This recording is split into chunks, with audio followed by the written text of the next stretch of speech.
Buenas tardes. Buenas tardes, bienvenidos. Gracias. Buenas tardes. Buenas tardes. Sean bienvenidos al Museo de la Revolución Salvadoreña. Oh, gracias. Me regalarían sus títulos, por favor. Oh. Muchas gracias. No sabía que lo iba a ocupar. ¿Qué lindo?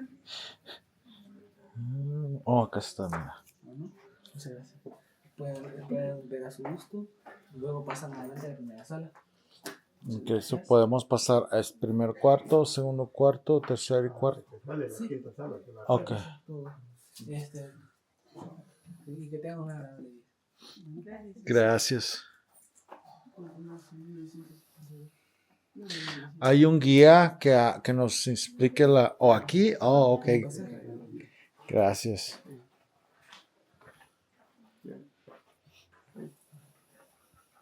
Pase adelante.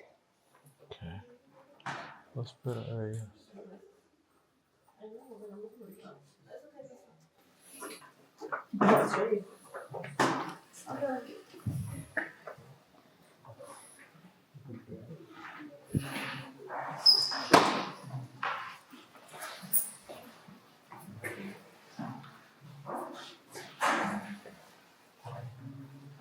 Buenas, bienvenidas. Ok, vamos a explicar un poco. Sean bienvenidos al Museo de la Revolución Salvadoreña, homenaje a los héroes y mártires, testimonio vivo de la memoria colectiva. Fue fundado el 13 de diciembre de 1992, después de los acuerdos de paz, y se creó con dos objetivos importantes. Uno, recordar siempre la memoria de todos aquellos que murieron durante la guerra. Y dos, ser un punto de referencia histórica para futuras generaciones que conozcan los diferentes errores que se cometieron durante la guerra, que fortalezcan su futuro y no volver a cometer los mismos errores, ya que ambas partes cometieron errores. El museo en sí está compuesto por 5 salas. Esta es la primera sala, que se llama Las causas que originaron la guerra, las cuales se describen 3 causas principales: la desigualdad social, la represión y el genocidio, y se representa como el cuadro grande de la guerra. Ella representa las 3 causas principales por la desigualdad social, la represión y el genocidio. Y aquí mostramos los primeros 8 años de guerra. La guerra en sí no fueron 12 años, fueron 20 años de guerra de todo este país. Estos fueron los primeros 8 años. Comienza el 2 de marzo de 1972, cuando se toma la decisión de recuperarse los 2 primeros fusiles de 3. El pueblo sale a protestar y a reclamar los derechos violentados para ver si podía sentarse a resolver los problemas. Pero lo que hizo el gobierno hace entonces fue hacer diferentes pasajes. Estudiante universitario en 1975, enero y mayo del 77 trabajadores, y octubre de 1970. El pueblo tomó la decisión de declarar la guerra de libertad en 1980 y se corren 12 años con las armas en la mano. Pero se nos pasan los 20 años. Asesores norteamericanos que vinieron al país y trajeron una contrainsurgencia a tierra arrasada. Eso significaba que tenían que asesinar desde los niños recién nacidos hasta los más ancianos. Prepararon al batallón Atlacapa, al teniente coronel Domingo Monterrosa, en el cual era América de los Estados Unidos. Una vez preparados, regresan al país y le entregan la orden de tierra arrasada, trayendo ellos las masacres del río Torola hasta llegar al Mozote. El Mozote es conocido tanto nacional como internacionalmente porque ha sido la única masacre denunciada y comprobada, tanto nacional como internacionalmente. Solo en ese pequeño lugar del Mozote, como unas 50 personas lo que vivían, pero reunieron los caseríos cercanos al lugar del Mozote y se hizo un número de más de 1.100 personas. El 80% fueron niños los que asesinaron. Esa fue la masacre, la gran masacre que cometieron. Personajes que fueron acusados por la muerte de Monseñor Romero, las monjas norteamericanas y los padres. El expresidente Alfredo Cristiano acusado por la muerte de los jesuitas, ¿verdad?, el firmante de los acuerdos de paz. Emilio Ponce, que fue ministro de Defensa, y el ex mayor Roberto Dawson, acusado por otros crímenes, y muchos crímenes más que lo hicieron. Roberto Dawson fue el que creó y financió los escuadrones de la muerte. Aquí nosotros hacemos un retroceso en la historia a llegar a 1932, cuando en el periodo de Maximiliano Hernández Martínez se comete una masacre de más de 30.000 campesinos. Eso fue en 1932, que es cuando se pierde la identidad y la cultura salvadoreña. Porque ya el campesino tuvo que esconder tanto su dialecto, que existía en esos tiempos, su cultura, su vestimenta, para no ser asesinado. Y los compañeros de los derechos humanos que fueron capturados por escuadrones de la muerte y desaparecidos. Hoy en día se les llama las tumbas de papel porque solamente su fotografía es lo que existe. Los cuerpos no existen. Se dice de que muchos los subieron a los helicópteros, los llevaron al fondo del mar, le dispararon y los tiraron al mar. Y otros los tiraron a los cráteres de volcanes. Entonces, sus cuerpos no aparecieron. Y esta es la primera exhumación del mozote que se realizó después de los acuerdos de paz. Octubre del 93 hacen las primeras exhumaciones, a los cuales pues, se llega a comprobarse de la forma como murieron esas personas. Muchas murieron degolladas, otras por disparo, otros por cuchillo detrás de su cabeza, y los niños que ni siquiera habían nacido, arrancado del vientre de su madre. Entonces fue una masacre que prácticamente puede decirse indescriptible, ¿no?, porque no se puede explicarse cómo fue lo que pasó eso. Y estamos en un hombre asesinado el 24 de marzo de 1980. La voz de los sin voces, ¿verdad? Él es un mártir, ya que él luchó con su voz, ¿verdad?, y fue asesinado, ¿verdad?, por el gobierno de ese entonces. Y los padres jesuitas, que fueron asesinados en la UCA el 16 de noviembre de 1989, junto con la señora que trabajaba y la hija que llega a dormir esa noche. O sea que a los 8 los asesinaron.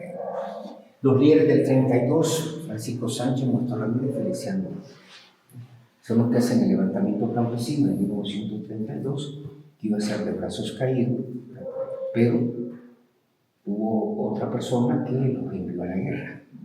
Al entrar a la guerra, Maximiliano aplica la ley que él tenía, que era la ley del talión, ojo por ojo.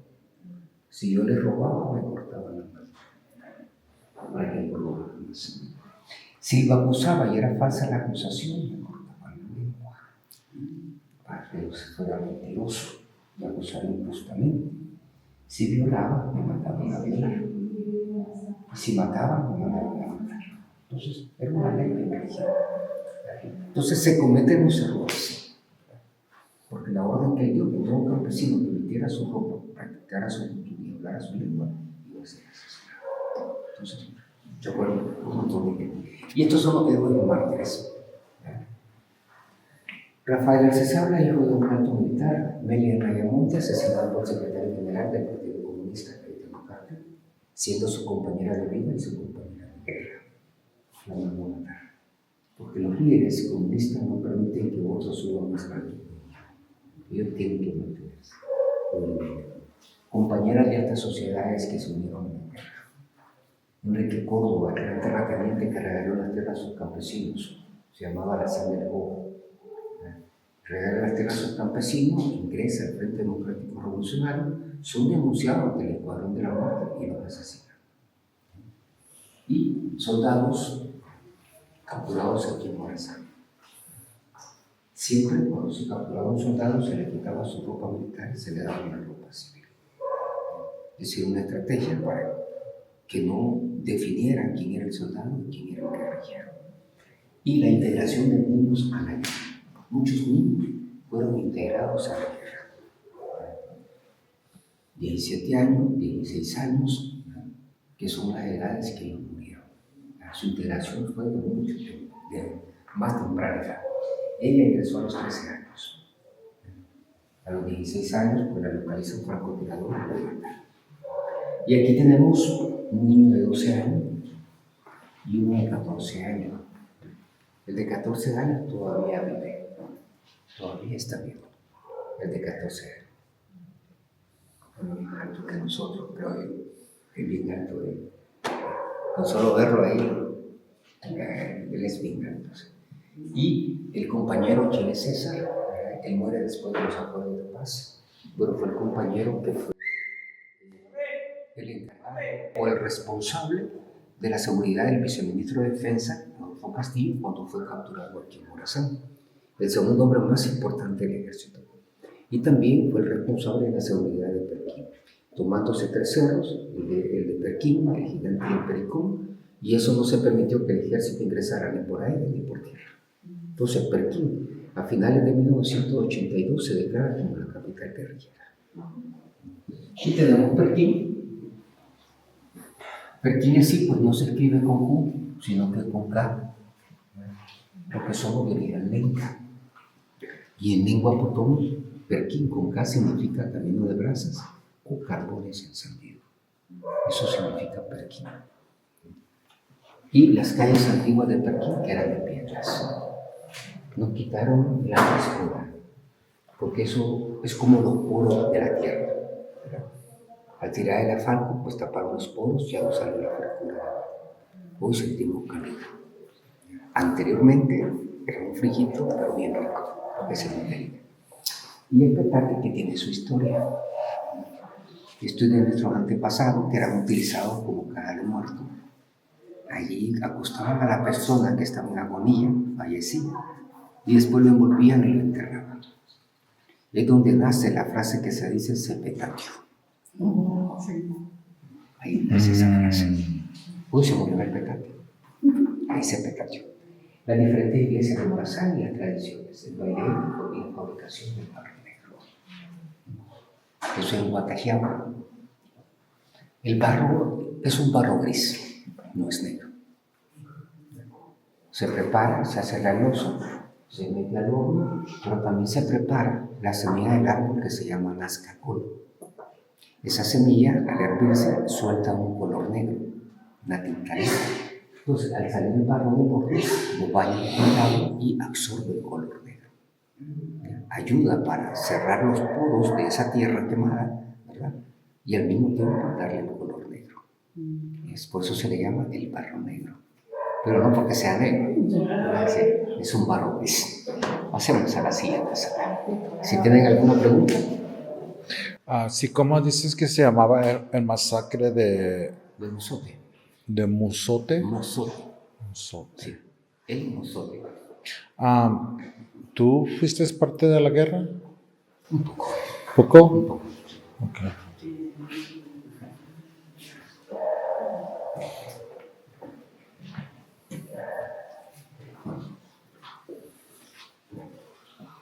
Esta sala, pues su nombre es Solidaridad, donde se le da agradecimiento a todos los pueblos del mundo que apoyaron al pueblo salvadoreño. Fabricaron los afiches, los vendieron. El dinero recolectado en dinero a comprar de gente. Y eso era invertido en medicina, alimentación, armas y municiones.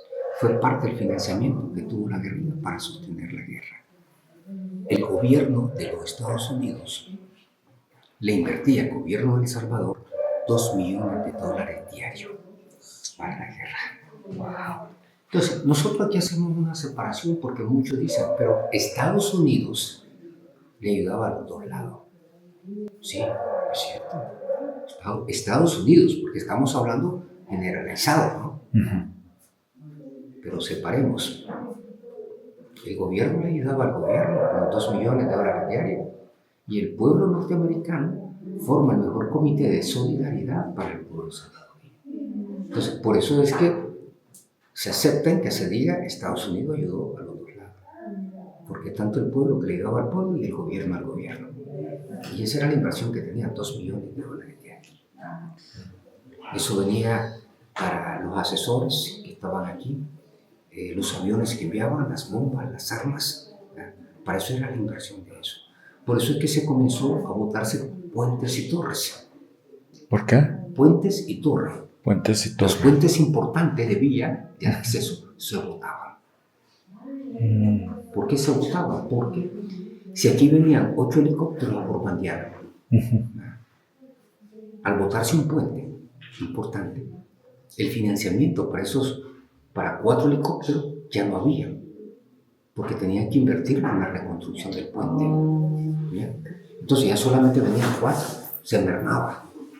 Y ese era el objetivo, por eso se botaban los puentes, las torres eléctricas, para que parte de esa inversión fuera a la reparación, que se necesitaba como urgencia. Entonces ahí es donde se mermaba bastante. Fueron diferentes estrategias que se adoptaron. Entonces así fue como se le pudo mermarse mucho, porque la verdad es que cuando salían a bombardear, no les importaba quiénes estaban abajo. Ellos dejaban caer. Por eso nosotros no aceptamos cuando dicen que fueron 75.000 muertos lo que dejó la guerra. Porque la guerra dejó más de 100.000 muertos. No hay una cifra exacta. Porque muchos desaparecieron en las bombas que cayeron. Muchos fueron enterrados y los que lo enterraron también se murieron. Entonces nadie sabe dónde están enterrados. Tanto soldados como guerrilleros, población civil. Entonces son miles de personas que están regadas por todo el país. Entonces nadie sabe dónde están. Y también creo tener en cuenta que para ese entonces no registraban a los niños nacidos.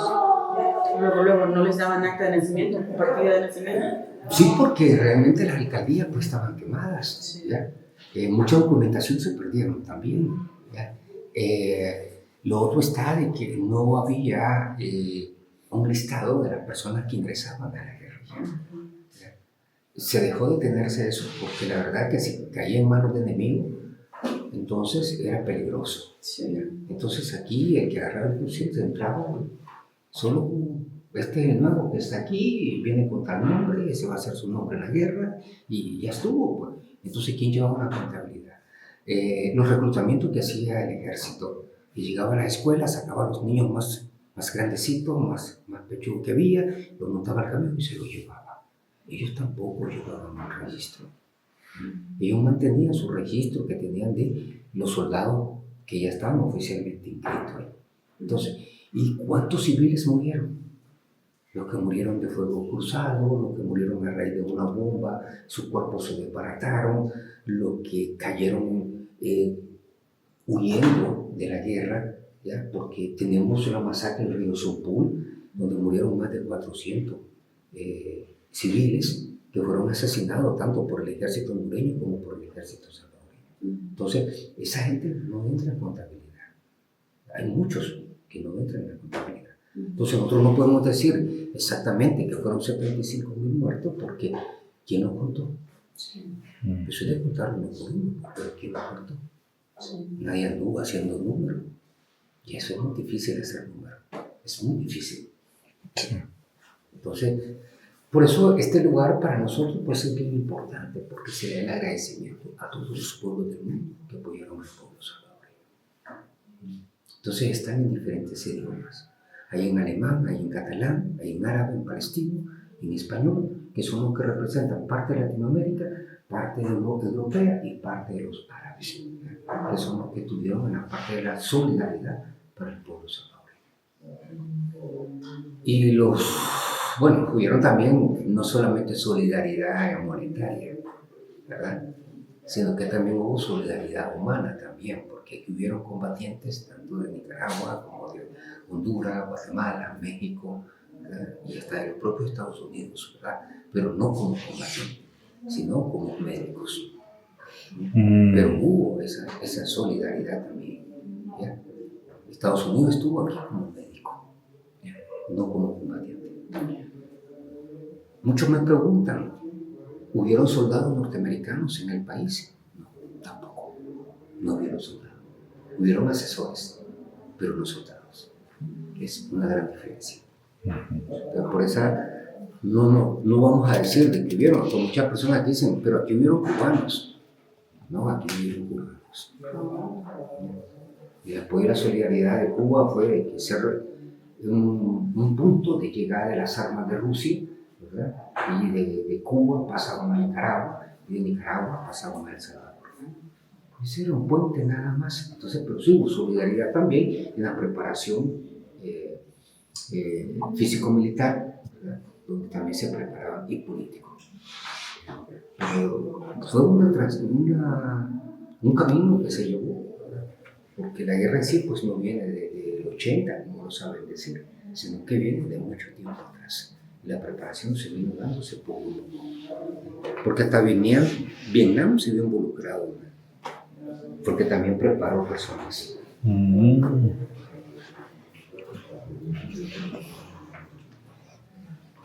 Ya esta sala pues es la vida en los campamentos guerrilleros, donde están las primeras armas que vinieron de Nicaragua a El Salvador. Estas ingresan en 1980 al Golfo de Fonseca. Desde Morazán se caminaba a pies desde el Golfo de Fonseca a recogerlas. Porque la guerrilla no tenía transporte, tenía que caminar a pies. Entonces, y se llegaba y se transportaba. Se forman los primeros contingentes armados en Morazán. Ya hablamos del 80 al 92. Ya se forman los primeros contingentes armados, los campos de explosivos para preparar y lanzar la primera ofensiva final el 10 de enero de 1981. Que cuando se lanza la primera ofensiva final, no se llevaba la idea de que se iba a triunfarse, porque era muy difícil, el ejército era muy grande. Entonces, y más que tenían a Monterrosa, ¿verdad? Que fue el estratégico militar que tuvo el ejército. Y estos son los diferentes tipos de explosivos que fueron fabricados Por la guerrilla. los guerrilleros. Sí, eran explosionistas guerrilleros donde se utilizaban las latas vacías de leche condensada, las latas de sardinas, los tubos plásticos, todo lo que era tubular era excelente para un explosivo. Y de allí estuvieron la fabricación como arma de contacto, ¿verdad? Que ya se fabricaba con tirro, y papel, el explosivo, el azufre, el aluminio que llevaban, o sea, diferentes cosas, ¿verdad? Y donde se lo amarraba. Y se utilizaban también los tarros de leche. Y la fabricación del abanico, que ya era con madera, con cartón, con lámina, de zinc, de saliza, se le colocaba ahí. ¿Cuál era la bomba común que usaban debajo de la tierra para quitar los pies? La quitapiés. La quitapiés. La famosa quitapiés es esta. Es esta. Esta es la quitapiés, ¿ya? Donde se enterraba acá y encima venían las hojas. Al colocar el pie, el soldado, y levantarlo, entonces se rotaba la bomba y lo que hacía era deflorar el pie.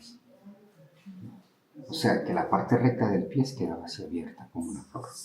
Entonces, obligatoriamente tenían que cortar el pie. Entonces, esta se bautizó como la quitapiés. Y trabajaban con tacos de batería. Todo era con tacos de batería. Por eso cuando nos preguntan que si hay todavía campos minados por parte de la guerrilla, no hay, porque esto, aunque hubieran quedado de estas bombas olvidadas, pues se desactivaron a los 6 meses, porque es la duración de la batería. 6 meses de ahí, ya no hay energía. Que si hay minas todavía de fábrica, no creemos que haya, porque se ha caminado por todos lados, si no, ya se hubiera escuchado una explosión o alguien que tuvo una explosión. Lo que sí se encuentra más son granadas de fábrica, ¿ya? Las cuales tanto la guerrilla como el ejército enterraron las granadas y ahora con tantos años sin la lluvia, ¿verdad? Y la tierra lavándose, entonces encontraron las granadas. Y como siempre, ¿verdad? Como no todos tenemos conocimiento de armamento ni de explosivo, entonces la curiosidad entra y sin querer se guiña la espoleta y ¡pum! Explota. Hubieron muchos accidentes así. Wow. Sí. Aquí conozco varias historias. Incluso hay uno aquí cerca que se estaba en el campo de fútbol, se encuentra la granada y todavía le dicen, dejaron ustedes travieso, entregala. Pero él siguió de necio y con el corno estaba dando para destapar a ver qué lo que era, porque él no sabía. Le pega en espoleta, se la quita y ¡pum! Le quita la mano y le quita la pierna. Otro de los casos es que 3 niños encuentran una granada. Ya, llega el papá y le dice que tienen ahí, le enseña, dejen ese volado ahí, le dice, porque lo van a recuerdo guerrillero. Y vámonos. Pero él se descuidó porque los dejó. Pensó que iban tras de él. Ya, los niños se regresan, vuelven a agarrar la granada y le quitan la espoleta. Pum, explota, muere uno se queda sin la mano y el otro se queda sin el pie. Fueron muchos los errores y mucho lo ingresaron como que fueron minas. No fueron minas, fueron granadas. Por allá nos envían una foto para enseñarnos una granada que encontraron. Entonces comenzamos a dar indicaciones donde van a tomar otra foto, porque lo que nosotros buscamos es revisar la espoleta para saber qué grado tiene de composición.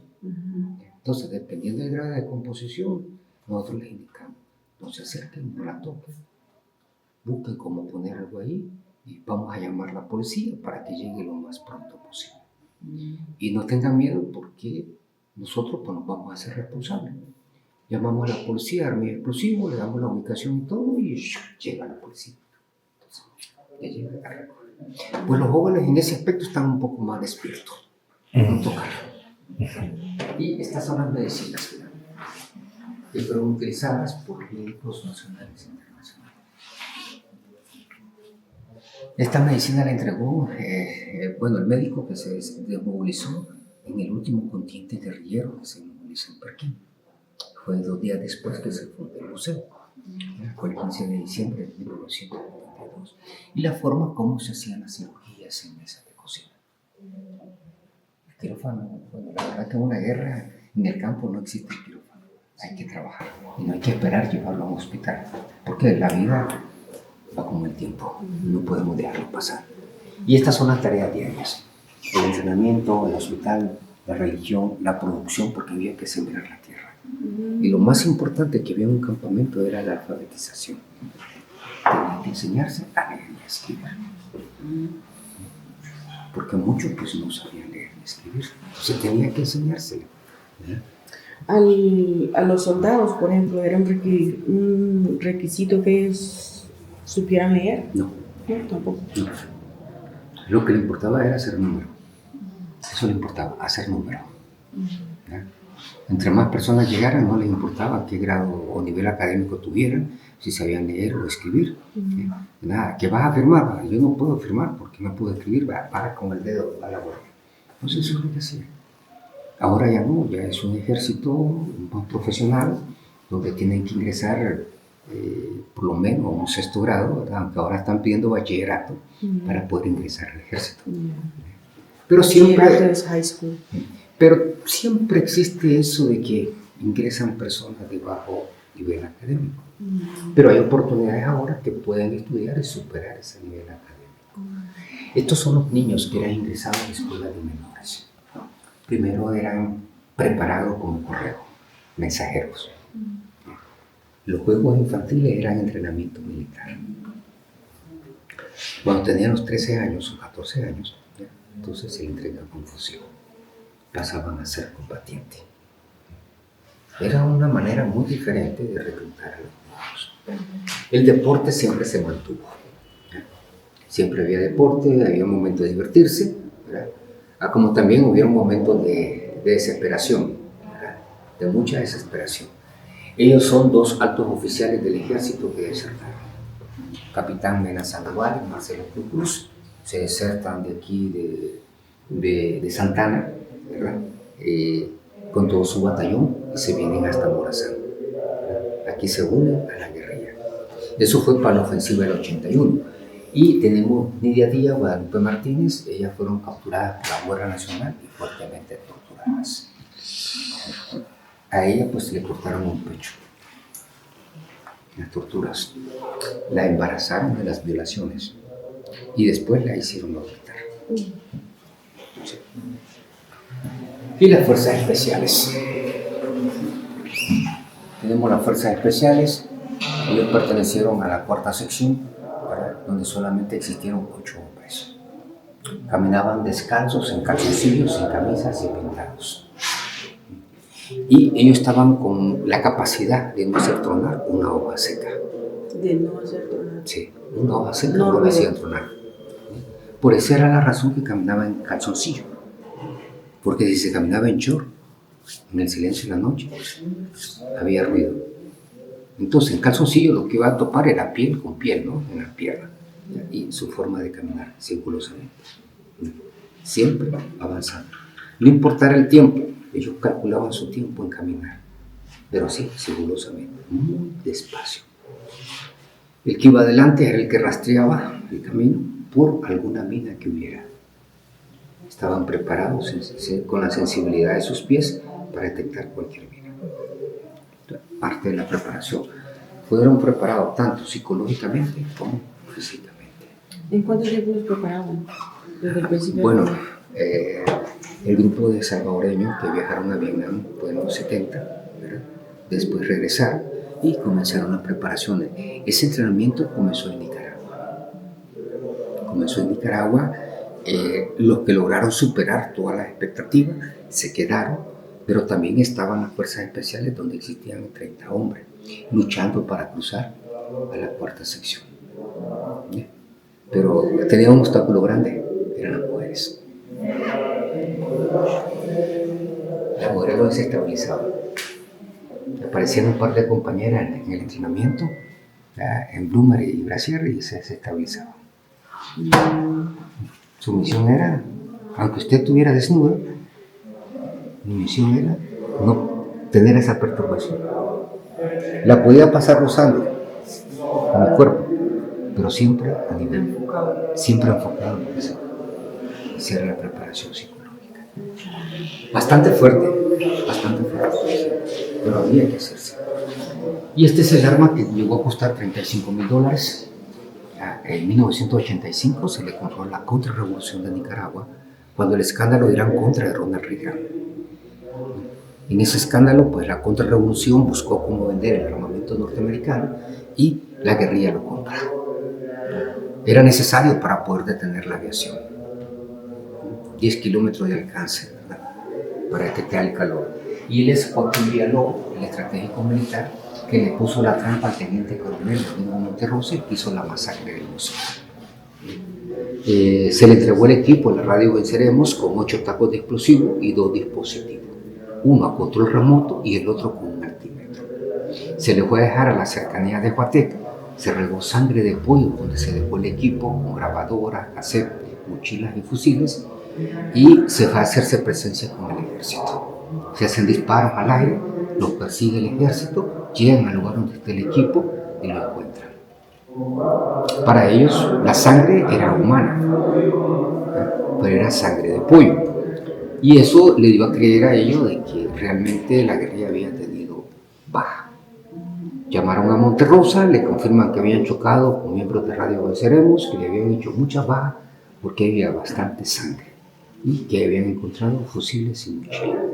Eso significaba que hubieron muerto.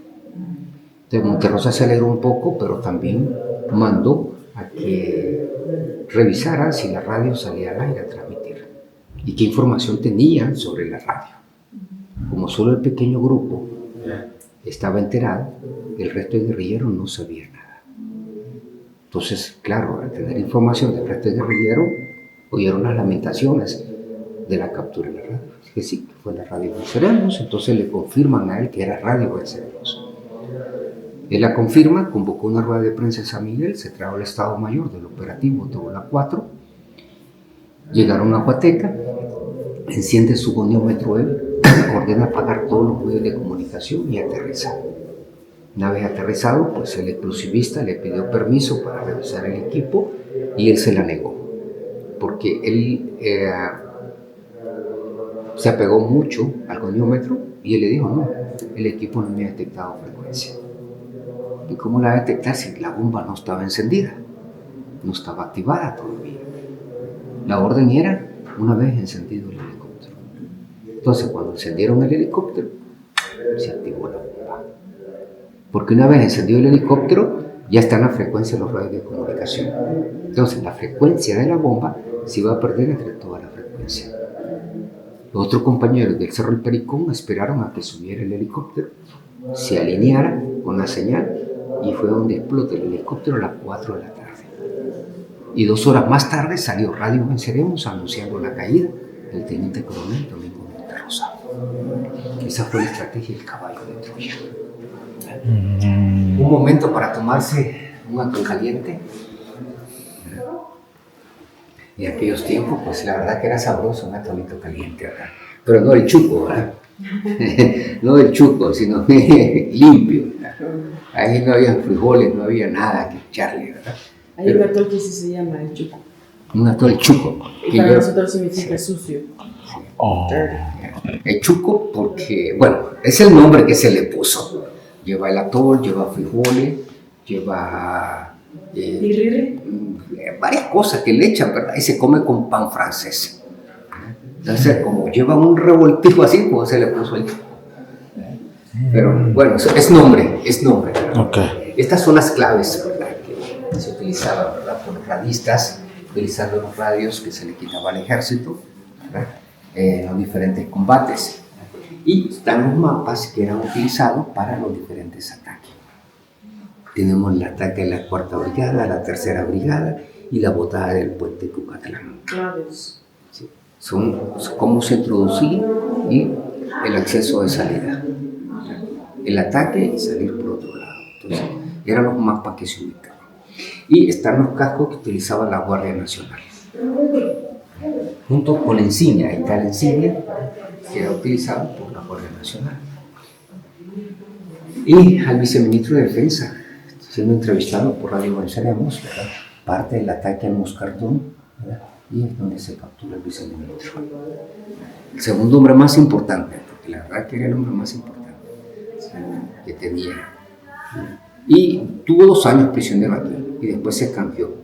¿Sí qué? Se cambió. Okay. Ya, se cambió por presos que había, ¿ya?, que entregaran presos y una salida segura de los heridos que se tenían.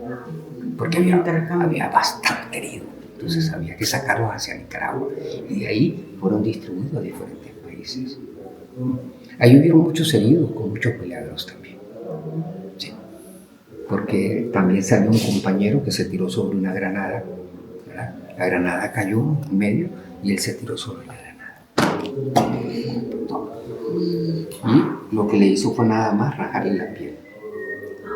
Fue todo lo que le hizo. Entonces, cuando él regresó, parecía un muñeco cosido, por todos lados. Perdió dedos de las manos y de los pies, ¿ya?, pero sobrevivió. O sea, esquirlas no hubieron hacia adentro del cuerpo. Fueron, no sé la forma como cayó, ni él tampoco lo sabe. Él, lo único que él se acordó es que vio la granada y él no la pensó 2 veces. Pum, se tiró sobre la granada. Y donde explotó. Pum. Y así hay muchos casos. Muchos casos. Y aquí tenemos la 4ª sala.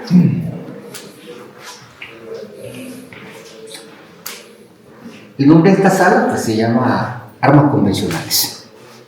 Convencionales porque son de los 2 campos, tanto del campo norteamericano como del campo socialista, los rusos. Son las armas que entregó el último contingente guerrillero cuando se desarma. Quedaron aquí para la experiencia, con la condición de que quedaran enteras, completas, porque las Naciones Unidas lo que hacía era cortarlas en varios pedazos. Pues estas están enteras, lo único que están desactivadas. En sus cañones tienen perforaciones y eso no permite que la bala salga. ¿Ya? O sea que su astrillado interno está destruido, entonces no le permite que salga, se pega, ahí se pega. Y esa fue una condición y quedaron enteras, la entregaron entera para la experiencia. Ahí están las diferentes armas, la AK-47, RPG-7, está el M16, la M60, ¿ya?, que son de los 2 campos.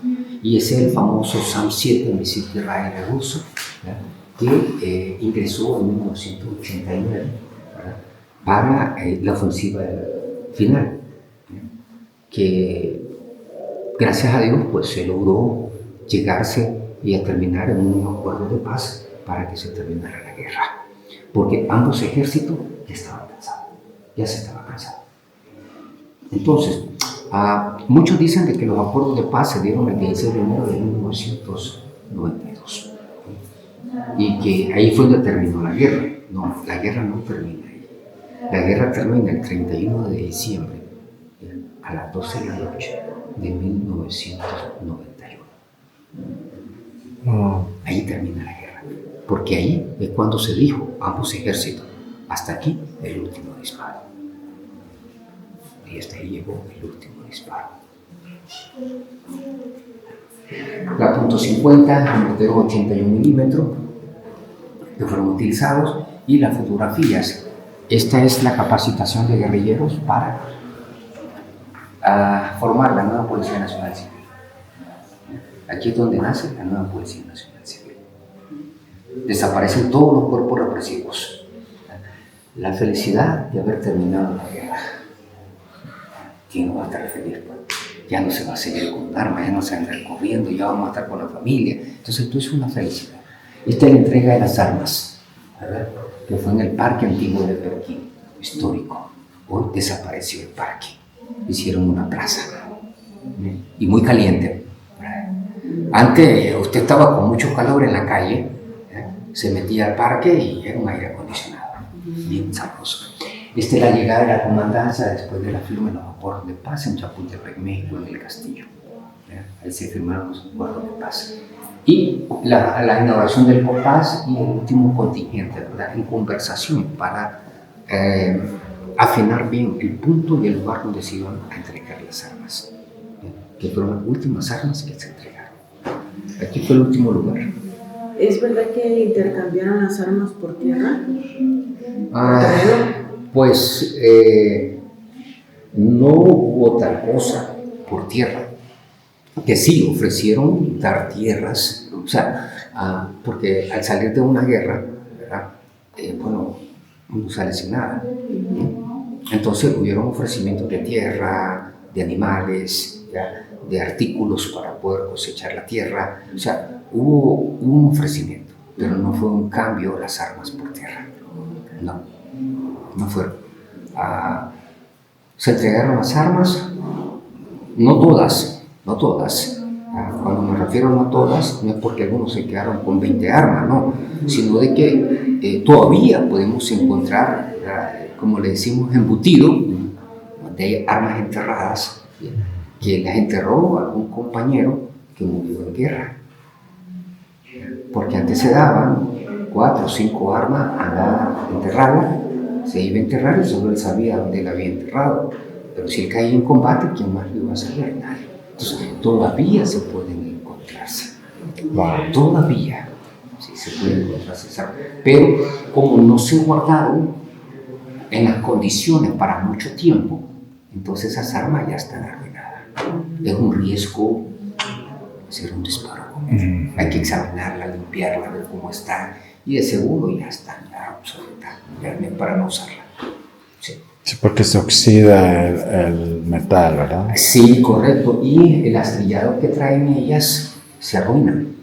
Ya, cuando ya se ¿Qué es astillado? El astillado son unas venitas que vienen así.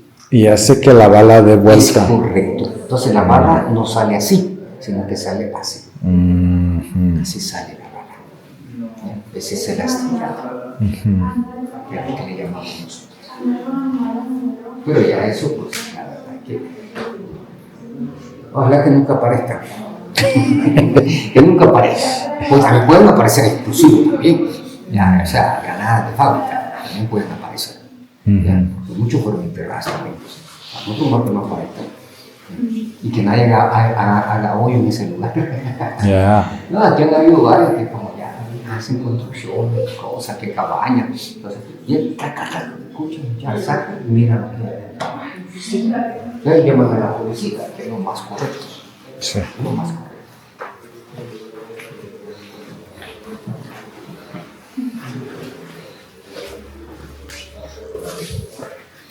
Aquí pues tenemos los restos de helicópteros. Entre ellos está el helicóptero del teniente coronel Domingo Monterrosa. Fue todo lo que quedó del helicóptero. Esa es la cola nada más. lo que es el cuerpo donde van los pasajeros en el helicóptero, eso quedó añisco. Con todo y los cuerpos quedaron añisco. Este es un roquetero que se bajó con un misil tierra-aire y estos dos transporte tropa se bajaron en San Gerardo, San Miguel. Y estos son los morteros 120 milímetros que se le quitaron al ejército en la batalla de San Felipe. Tienen un alcance de 6,5 kilómetros, su bomba pesa 35 libras y todo el mortero pesa 600 libras. Para la guerrilla era muy difícil transportarla en estas montañas. Entonces, cuando se le quita al ejército, se traslada en mula para atacar la tercera brigada de San Miguel.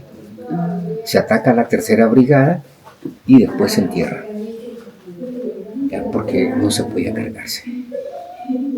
Imagínense, uno con 2 bombas de esas, más las 30 libras que se llevaba del equipo, pues hacían casi las 100 libras. Entonces, para caminar era muy difícil. Entonces, lo más viable era enterrarlos. Después de los acuerdos de paz se sacaron por las Naciones Unidas, se desactivaron y se trajeron para el museo para la exhibición. Sí. Son los 2 morteros 120 que se retiraron en esa batalla. Y más adelante tenemos un cañón 75 milímetros con 3 guerras. ¿Y esa es la bota que usaban ellos? Así, sí. Sí. Bueno, de lo que cayera. La verdad que sí. Pero los soldados usaban de ese Sí, tipo los de soldados botas, sí. pero los guerrilleros Sí, lo que particular. cayera. Lo que cayera. Habían unas que se le decían botas del chavo, ¿ya? Que son cortas, son hasta aquí, ¿ya? Son cortas, pero son todas cuero. ¿Ya? Entonces se le decían botas del chavo. ¿Ya? Pero algunas salieron buenísimas. Sí, buenísimas. Este es el cañón 75 milímetros con 3 guerras. Tiene la de Vietnam. De Vietnam lo trasladaron a Nicaragua a los sandinistas cuando tuvieron su guerra de la revolución. Y después los sandinistas vinieron. Son 3 guerras lo que tienen. Y estas son las estilas que dejan las bombas de 500 libras.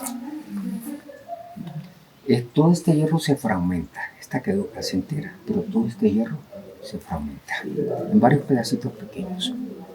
Y eso es lo que mata la guerra. Y aquí ¿Usted estuvo de los soldados? No, ¿Fue soldado? no, de la parte guerrillera. Sí. Sí. Pero aquí nosotros recibimos también y conversamos, porque es muy importante eso, cuando vienen los exmilitares que estuvieron en los combates aquí en Morazán, del Atonal, del Belloso, del Atlacap, bueno, del nuevo Atlacap, porque el Atlacap de Monterrosa se desintegra una vez muriendo en Monterrosa. ¿Ya? El Atonal, el León. Entonces ellos vienen aquí y comienzan y explotan, y eso es bueno que explote. Explotan como En la manera de expresiones de lo que ellos ¿enojados? vivieron en la guerra. En parte se sienten un poco como triunfadores y como molestos, ¿verdad? Al mismo tiempo, ¿verdad? Pero esa es parte de la lesión psicológica que los hace a ellos, y es el momento de que ellos descarguen su carga que andan arriba. Entonces los dejamos, ¿verdad? A que ellos hablen, después nos introducimos y comenzamos a sacarle más información. Al sacarle más información, todo lo que ellos nos brindan, nosotros lo escribimos, porque es parte de la historia. Sí. La historia no la hacemos solamente uno, la hacemos todos. Y lo mismo pasa con los civiles, porque hay civiles que vivieron la guerra y ellos vienen aquí y se desahogan todo lo que vivieron. Y eso es muy importante, porque se quitan la carga de encima. Sí. Así como la hemos quitado nosotros aquí, dando todas estas informaciones. Es muy bueno, uno se siente muy bien, se siente feliz.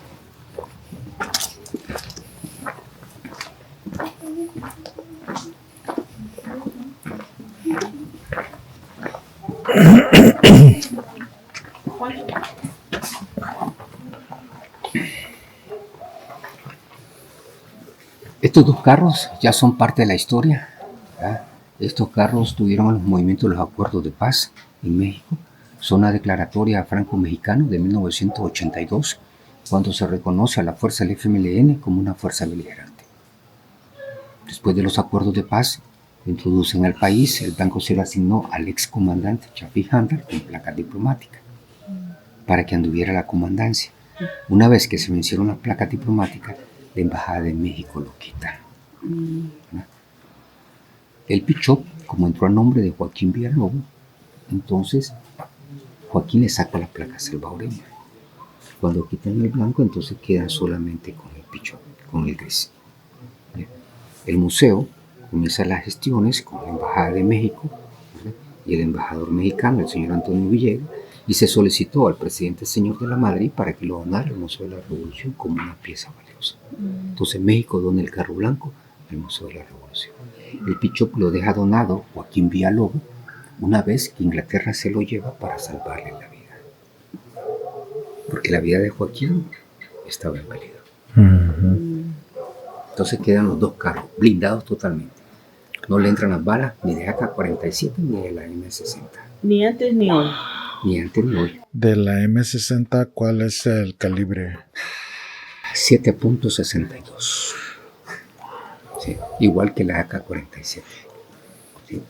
Ese tipo de armas eran como muy fácil de penetrar, Sí. pero este lo protegía. Sí. El AK-47 tiene un disparo que es antiblindaje y no logra entrar.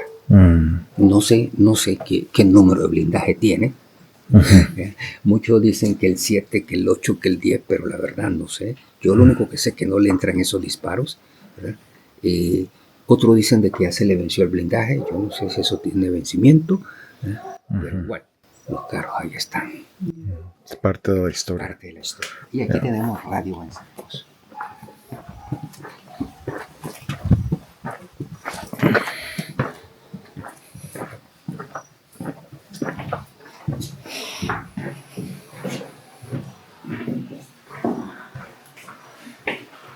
Esta es la quinta sala, Radio Venceremos.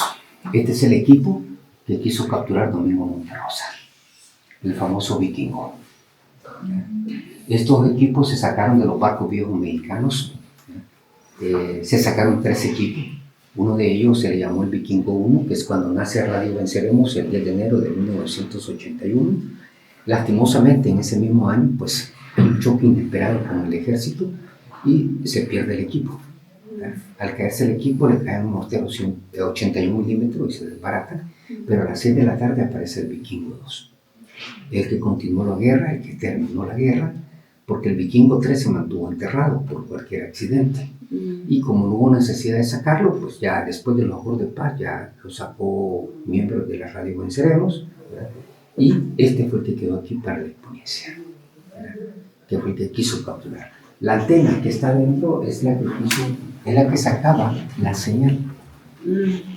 Las repetidoras eran humanas, compañeros con pequeñas antenas a la altura de los cerros, y ahí agarraban la señal y después la transportaban al otro. Hasta que se llegaba a la ciudad y agarraron una antena fuerte, se pegaban a la antena y tiraban la señal. ¿Ese es hierro cualquiera? Es aluminio. Aluminio. Es aluminio, sí. La potencia la tiene aquí, en esta cabecita. Ahí tiene la potencia. ¿Y los cartones de huevo qué significa? Esto se construyó después de la guerra. Radio Venceremos siguió transmitiendo después de la guerra aquí en este lugar, ¿verdad? Y la cabina se forma con los cartones de huevo. Y esto es para ser acústico. Para que no haya eco. Sí, y que los ruidos de afuera no ingresen para no interferir en la locución y tampoco salga. Ahora, muchos hablan, que tienen la experiencia de esto, que al hablar en el micrófono, no todas las palabras entran al micrófono, no, que hay muchas que se van.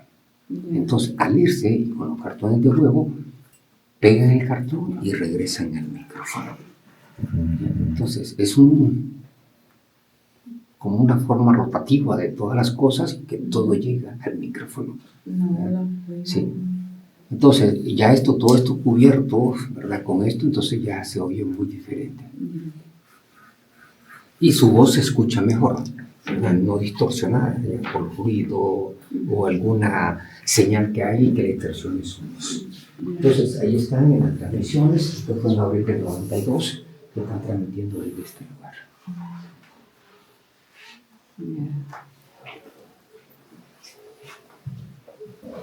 Y aquí tenemos el resto del equipo.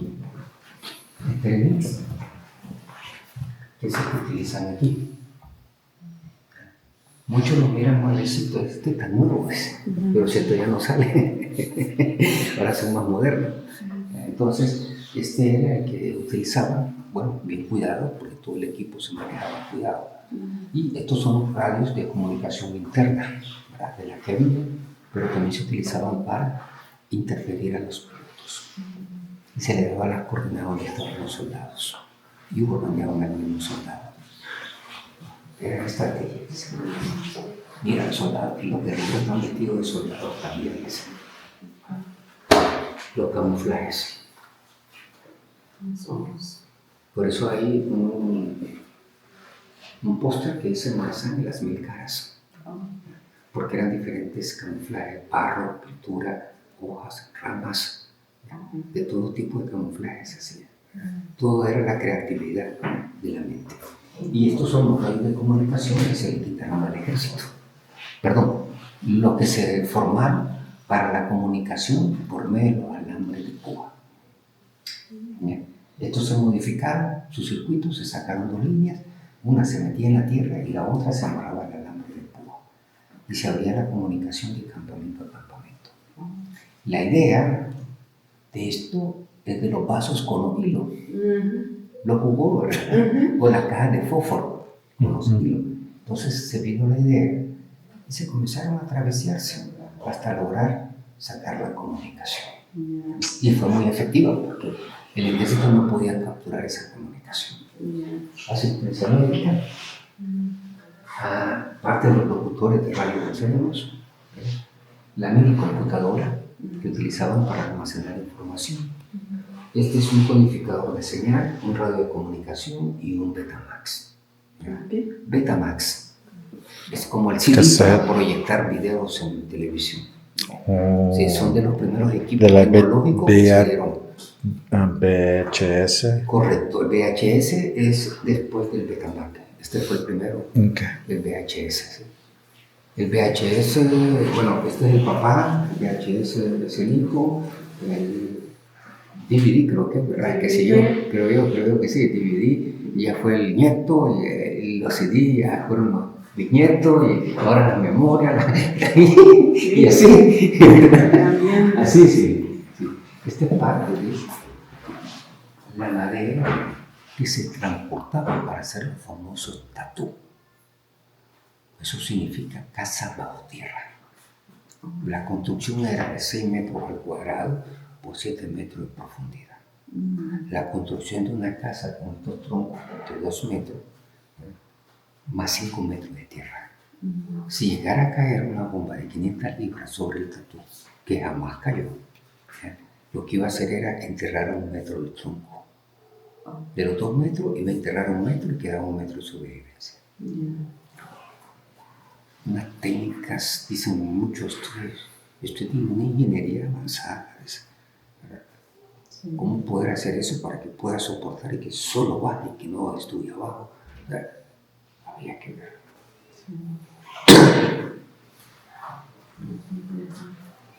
Parte de los uniformes, arneses de compañeros que cayeron en la ofensiva. Este es el uniforme que utilizó Santiago de la Radio de los Cerebros para la celebración de los acuerdos de paz en San Salvador. Y estos son los arneses del compañero Carmelo Torobos, que cayó en la ofensiva en el 89. Y parte de transmisiones de Radio de los Cerebros. Esta es la bandera combativa. Estrella recta, iniciales en mayúscula. ¿Cuál es el significado de la estrella? 5 organizaciones. Que son ERP, FPL, RN, PRTC y Partido Comunista. Las 5 organizaciones. Esas son la estrella de las 5 puntas. Frente, desde frente, la L que significa. Frente Farabundo, Martí para la Liberación Nacional. Yo escuché la historia de un señor que le contaron que era guerrillero supuestamente, que lo movieron en un helicóptero colgado o algo.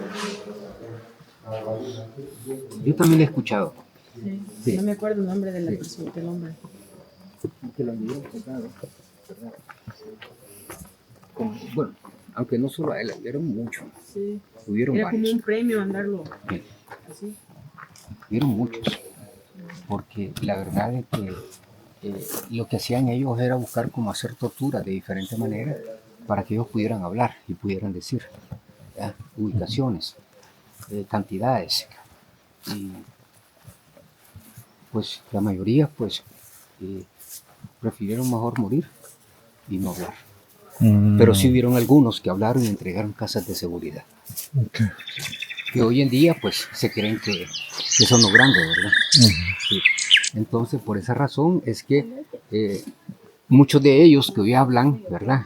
Que fueron grandes guerrilleros, ¿verdad? Y cosas así, pues la verdad es que no, su historia se les cae. Esta es la tumba del compañero Rodrigo Cifuentes Carmona, nacionalidad chilena. Él viene al país, se preparó junto con los salvadoreños en Vietnam. Viene en el 83, invitado por los salvadoreños. Lastimosamente en el 88 muere en un accidente con un mortero 60 milímetros modificado. Se fue con 5 compañeros más a probar la bomba, meten la bomba percute en la aguja, pero no sale del tubo. Se pega en el tubo y explota. Y mueren los 6. Después de los acuerdos de paz se quiso enviarse a su país, pero su familia no aceptaba. Para ello estaba vivo. Por eso no lo aceptaban. Una vez que su madre confirma y se entera dónde está enterrado, pues vino el 17 de febrero del 2010 a conocer el lugar donde estaba enterrado su hijo. Y tomó la decisión de dejarlo entre el Museo de la Revolución y el pueblo salvadoreño. Su cuerpo está ahí enterrado. Ahí quedó. Wow. Y el cráter de una bomba de 500 libras. Una bomba de esta fue la que cayó aquí en agosto de 1981, cuando bombardean a Perquín. Fueron 6 bombas, 2 cayeron en el pueblo, 3 cayeron en el cerro y la que cae aquí. La profundidad que tienen no es la real. Se han tapado 4 metros. Sí, 4 metros. Profunda. Era más profundo, son de 7 metros. Entonces, por eso es que se hacían los tatús de esa manera. Porque son 7 metros de profundidad. Se entierran 3, explota y producen los 7 metros de agua para que no explotara. Son de las bombas que caían y no explotaban. Entonces se sacaba, se desactivaban, se cortaban por la mitad con la sierra de mano. Y una vez cortada se sacaba el explosivo y se fabricaban las bombas artesanales. Lo único que el que iba a estar al frente de esta bomba tenía que estar solo en un radio de 500 metros. Por si acaso fallaba, solamente él desaparecía. Así es que había que tener, ¿verdad?, valor para poder estar frente a estas bombas. Sí. Claro que se llevaban 4 meses cortándola. No era cosa de que a lo rápido, no. Y la sierra hacia al revés porque para cortar hacia atrás. Porque es donde tienen mayor seguridad, cortando hacia atrás. Entonces, se llevaban ese tiempo cortándola. Gracias a Dios, en todos los cortes que hubieron de bombas, no hubieron accidente. Todas fueron cortadas con éxito. El mismo miedo lo hacía hacerlo más despacio, ¿verdad? Sí, porque ¿quién quiere morir? Pues nadie. Aunque ya el compañero que ya iba a ponerse a esto ya sabía que estaba muerto. Él sabía que ya estaba muerto. Sí. Por eso cuando terminaba de cortar esta bomba y solo se escuchaba el grito, ¿verdad?, he vuelto a nacer, entonces ya todo el mundo tranquilo, alegre, porque el hombre terminó de cortar la bomba. Ya caían los otros explosivistas para extraer el explosivo. No, siquiera un conjunto que se trabajaba, pero aquí el revolucionario es el que hacía el trabajo. En la guerra corren 3 corrientes: el revolucionario que lucha por la transformación social, no por el poder; el izquierdista que corre por intereses; y el comunista que es el que corre por el poder. Son diferentes. Sí, así que el revolucionario es el que tiene la voluntad, el sacrificio, ¿verdad?, de tomar un arma para poder defender a un pueblo marginado. Los otros no tienen eso. Así es que desde que el revolucionario dijo hasta aquí nomás las armas, hasta ahí nomás quedaron las armas. No más guerra. Y esa es la lucha que llevamos, no más guerra en este país. Que los jóvenes estudien, se preparen, sean profesionales para el día de mañana. Que levanten este país. Y no más guerra. Aquí hemos terminado el recorrido del museo. Gracias. Espero que les haya gustado. ¿Sí?